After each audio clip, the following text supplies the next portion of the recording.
Las verrugas son la infección por el virus del papiloma humano en piel y en mucosas, y hay más de 100 genotipos posibles contagiantes. Esta es una información relevante porque un paciente se puede contagiar con múltiples genotipos y por lo tanto tener múltiples verrugas a lo largo de su vida. La incubación, o sea, desde que la persona se contagia hasta que la verruga se hace visible, en general es de un promedio de 3 meses. Las verrugas no son capaces de traspasar piel sana, pero sí pequeñas injurias cutáneas como una erosión, una picadura de insecto, pueden hacer que el virus penetre a la piel. En mucosas el virus entra libremente. Y existen distintas formas clínicas de la infección por verruga que las vamos a revisar, como son la verruga vulgar o verruga común, la verruga filiforme, la verruga plana, la verruga plantar y las verrugas genitales. Los genotipos tienen afectaciones preferentes pero no exclusivas de estos tipos clínicos, por lo tanto un mismo genotipo podría ser una verruga vulgar y una verruga filiforme en el mismo individuo. La imagen superior presenta una verruga vulgar, entonces vean que son pápulas y placas hiperqueratóxicas, básicamente asintomáticas, de superficie verrucosa como una coliflor, que pueden tener distintos tamaños y pueden ir agrupándose. La verruga vulgar se ubica en cualquier parte del cuerpo y el tratamiento de todas las verrugas es básicamente el mismo y lo vamos a tocar al final. La imagen inferior es de una verruga filiforme y fíjense, estas verrugas aparecen principalmente en la cara y son pequeñas proyecciones digitiformes como deditos pequeños que aparecen en esta zona principalmente. También son asintomáticas y de crecimiento rápido. El tercer cuadro clínico de la imagen superior se presenta como verrugas planas y fíjense que son pápulas apenas perceptibles de un color rosado claro que se ubican también principalmente en cara, en niños y adolescentes y son de 2 a 3 milímetros y pueden ser pruriginosas. Es muy importante, la mayoría de los pacientes no consulta por esto y es un hallazgo en su examen físico, entonces siempre fíjense en estas lesiones muy poco aparentes de diseminación rápida también. Y vean la imagen inferior que es la verruga plantar, también es un cuadro que tiene una hiperqueratosis pero mucho menor y estas lesiones son dolorosas porque básicamente los pacientes al caminar se van enterrando las verrugas. Revisen sus apuntes para que hagan el diagnóstico diferencial de un callo a una verruga. El diagnóstico de las verrugas es eminentemente clínico. Se pueden usar métodos alternativos, pero son de resorte de especialistas. No existe ningún tratamiento 100% efectivo porque no tenemos ningún antiviral que elimine las verrugas y entonces lo que tenemos que hacer es eliminar la piel que creemos que está infectada. Y lo podemos hacer con métodos destructivos como son el nitrógeno líquido, la excisión quirúrgica, el láser, la cantaridina o la podofilina. La excisión quirúrgica es el último recurso y es muy frecuente que el paciente se hace una cirugía y la verruga vuelve a salir incluso semanas después y mucho más grande. Por lo tanto, nunca lo hagan ustedes como médicos generales. También se pueden usar queratolíticos, o sea, sustancias que van exfoliando la piel y raspándola, como los preparados de ácido salicílico con ácido láctico, que en efecto es la terapia de elección para que le digan a los pacientes. Hay preparados comerciales que lo contienen y lo importante es que ustedes ponen esto en la lesión en una zona puntiforme, se seca, se cubre y uno duerme con eso por lo menos durante 8 a 12 semanas. Si es en un área sensible, protejan la piel sana circundante porque si no se puede empezar a erosionar esta piel y la verruga va a contagiarse. Y existen inmunomoduladores como el caso del imiquimod que también se pueden usar en este tipo de verrugas. ¿Cuándo se deriva una verruga? Cuando el paciente es inmunocomprometido porque existe el riesgo de una diseminación extensa, cuando tiene muchas placas, cuando las lesiones son resistentes a sus tratamientos después de 2 meses de tratar y cuando las lesiones son atípicas porque en efecto pueden ser sospechas de carcinomas de piel. El virus del herpes simple tipo 1 está ampliamente distribuido por el mundo y se calcula que nuestra prevalencia en Chile es mayor del 95%. Se infectan de persona a persona por contacto directo o por sus secreciones. Cuando existe la primoinfección, la inmensa mayoría de los pacientes presenta una primoinfección asintomática, pero los pacientes que tienen síntomas se presenta una gingivostomatitis herpética, que es un cuadro en general en niños y es muy sintomático, que lo vamos a ver en una imagen. Cuando ocurren las recurrencias son labiales y se presentan con dolor, ardor u hormigueo 1 o 2 días antes que aparezcan las lesiones, y aparecen primero pápulas que rápidamente se van a transformar en vesículas agrupadas y que nuevamente se rompen, se ulceran y se reseca la lesión en un periodo total de 1 semana.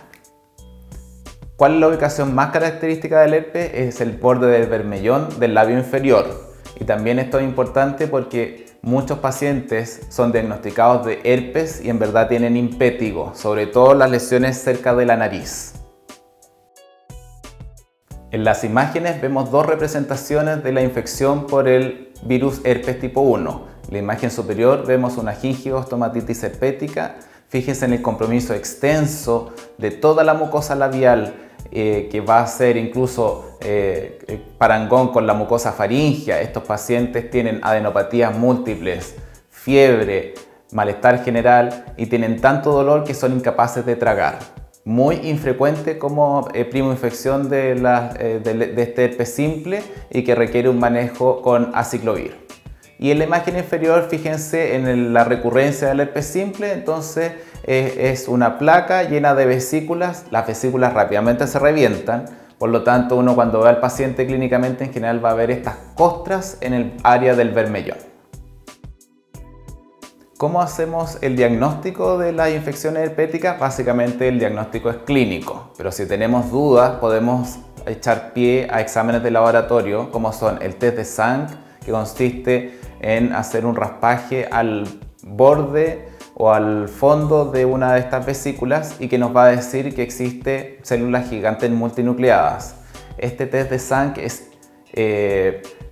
nos va a dar una luz de que tenemos una infección, pero no podemos saber qué tipo de herpes es, porque puede ser herpes simple 1, herpes simple 2 o cualquiera de la familia de los virus herpes. Para hacer un diagnóstico más específico podemos usar PCR o inmunofluorescencia, pero queda de resorte de especialista en los casos graves de repetición o en casos que pueden ser confundentes. ¿Cuál es la terapia? En las recurrencias, que es lo que ustedes van a ver con frecuencia, puede usar valaciclovir 2 gramos cada 12 horas por un día, sobre todo si el paciente está en las primeras horas de los síntomas o tiene unas vesículas iniciales. Cuando el paciente está en etapa de costra ya no tiene ningún sentido hacer el tratamiento porque el tratamiento inhibe la replicación viral. Y cuando hay costras ya no hay replicación viral, solamente las vesículas nos están dando pie a usar el tratamiento. Y si no usamos valaciclovir podemos usar aciclovir, que se toma 400 miligramos 3 veces al día durante 5 días. Otro cuadro clínico de la familia de los virus herpes es el herpes zóster, que corresponde a la reactivación del virus varicela zóster. En general da en pacientes añosos mayores de 60 años que comienzan también con un prodromo, que es parestesias, prurito o dolor en el dermatoma afectado. Entonces muchos pacientes consultan y son diagnosticados de lumbago o de alguna afección muscular y después a los 2 o 3 días empiezan a aparecer estas lesiones que son en un fondo eritematoso, vesículas agrupadas nuevamente. Todo el cuadro dura entre 2 y 3 semanas de evolución y lo que va a pasar es que se forma esta placa, vesículas, y se ulceran y se transforman finalmente en costras.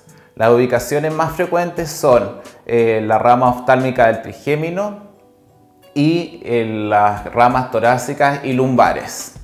Y la mayor complicación del herpes zóster es la neuralgia postherpética, que es mantener el dolor por más de 3 meses después de que el herpes zóster se trató o se eliminó de forma automática. En la imagen pueden ver una básicamente característica del herpes zóster. Entonces fíjense que es esta placa eritematosa sobre la cual se ubican estas vesículas con un contenido transparente y que después se van a ulcerar. y el paciente va a tener dolor, prurito o ardor que partió antes que aparecieran estas lesiones y que en algunos casos puede durar por meses. El diagnóstico del herpes zóster nuevamente es clínica y ante la duda diagnóstica uno puede usar el test de sangre, la PCR o la inmunofluorescencia.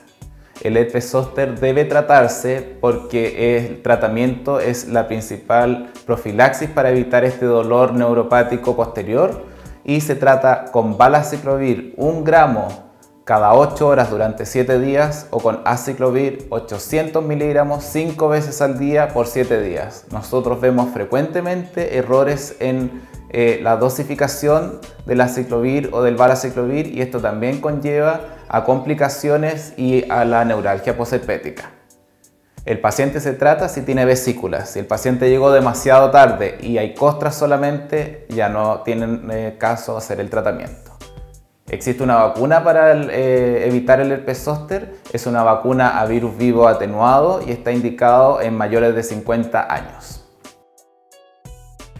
El molusco contagioso es la infección originada por el virus del molusco contagioso que puede dar básicamente en la piel y tiene un periodo de incubación entre 2 y 7 semanas.